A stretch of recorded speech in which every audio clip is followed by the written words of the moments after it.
Hi, my name is Angela Denny, and today we are speaking with a professional who has been trained by the Institute for Family Professionals, which is also known as IFP.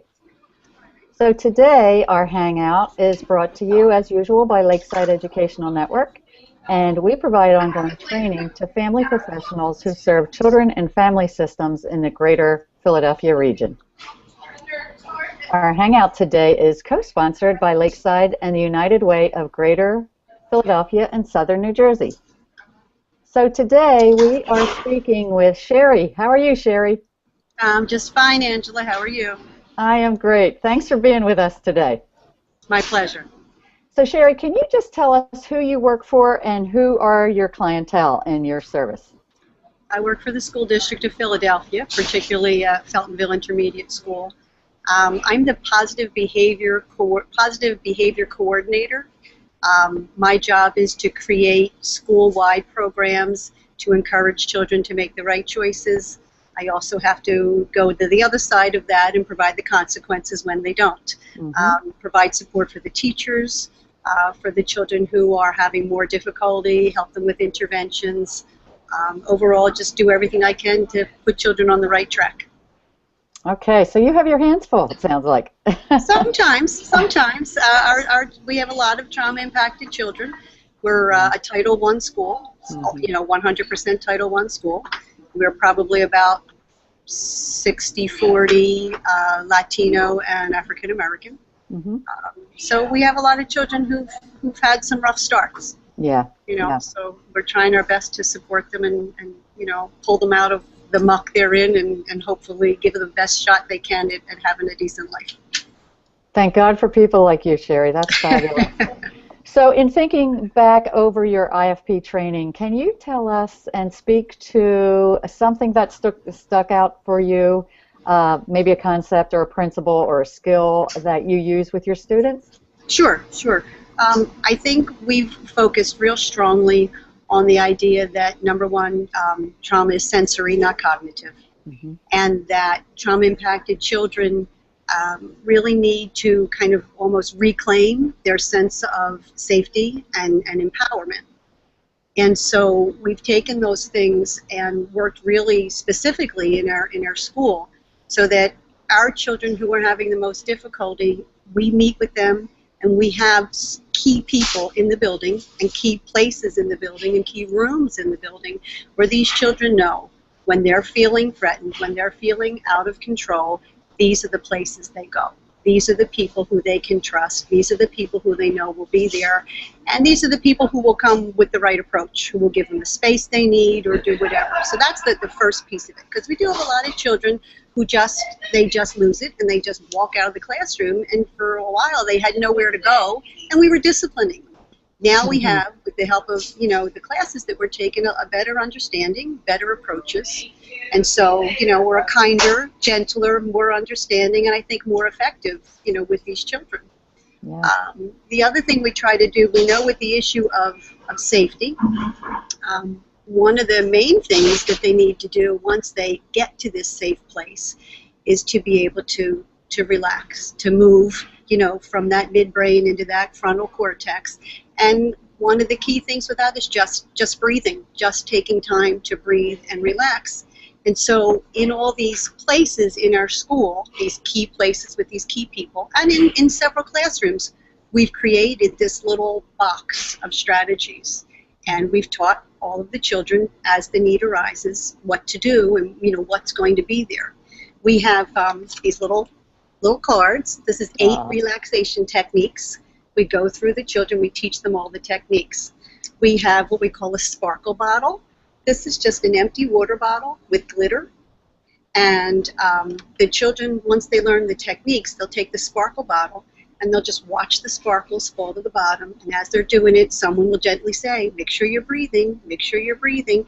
And they do it back and forth. That is. Back and forth as much as they need. This was from the dollar store. It's just a little fish, but it's bumpy.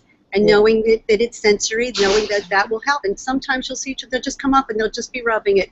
And they're breathing, and they're rubbing, and they're breathing, and they're rubbing. And sometimes that's all it takes. They'll just turn to me and say, I'm ready to go back now. No questions, no conversation, nothing. Just, I'm ready to go back. We have, of course, I know lots of people have seen these, where they can just grip on these. And then I have this wonderful little kaleidoscope. I call this my stargazer, and they love this. But children, when I say we have empowered them, they will come to my office sometimes and just say, I need the sparkle bottle. Can I do the stargazer? Or they'll just walk in, go right to the basket, pull it up, and start doing it. And then sometimes they'll relax enough and they'll say, I'm ready to talk now. Other times, I'm ready to go back to class. It's great. It's great. It's really, really helped us work with these children. But I also think it's given them, because we're now knowing where to address and how to address, and we're giving them, I think, some of the tools they need, they're feeling empowered. Now when they leave, they're not just leaving and wandering the hallway. They're leaving with a destination, and they know what they're going to do, and they know it's going to help them get back on track and get back into the classroom. So, I think it's working out beautifully. We're really excited, and we just can't wait to learn more and more and more so that we can just, be more efficient with getting them where they need to be. Because it's sad, it's upsetting, and the teachers struggle, and they don't know what to do, and they haven't been to the class, so we're trying to pass on as much as we can to them. But it's not really an easy concept. It takes a while for it to sink in and for you to kind of shed some of your own paradigm and your own ideas. But it's good stuff. It's good information. Sometimes what is so simple can be so powerful, and it sounds like these props that you have are an example of that. Absolutely. And also that the individual student would choose different ones over others. Yeah, absolutely. Isn't it amazing? They know what they need, and if you just can have it there for them, they have that drive toward competence. They want to settle themselves. They don't want to be in that place. Yeah. They don't. So I'm real grateful that we're learning more and more how to help them help themselves. Exactly. What a refreshing way to look at that, Sherry, as opposed to punitive, where we know that doesn't work out too well. And that's part of my job. I am the person who's going to write the suspension or call the parents. So there are times when, you have to go that route, but so much less often. And we know that's not the route to take. We know that's not effective. Right. So it's been a big help. That's fabulous. Sherry, could you speak to the IFP training that you've had, how it may have been different than other professional training that you've had in the past? Well, I would say primarily it's they practice what they preach. When they talk about a safety plan and respecting and just being that cushion for people, they are such a cushion for, it's like coming to a retreat. Every other Tuesday I come to my own little personal retreat where I know it's going to be safe and I know I'm going to be nurtured, and that rubs off. You don't just take that for granted. After a while you realize, wow, this is exactly what they're saying, and this is what I have to be providing for these children and these families and the other teachers I guide. So that's just phenomenal. They're so sincere with their approach, and you know that it's because they truly believe in the whole philosophy. So it's been a marvelous experience, and the resources are phenomenal. The instructors, they know what they're talking about, and they present it in a way that's very clear and very practical. And you just get the feeling that you're with friends, you're with people who really care about you and about education and about these children that they don't even know, but that I spend my entire day with. It's been an incredible experience. Good people, real professional. Boy, that's great to hear, and I'm so glad you had the opportunity to join those classes and partake of all that they have to teach you.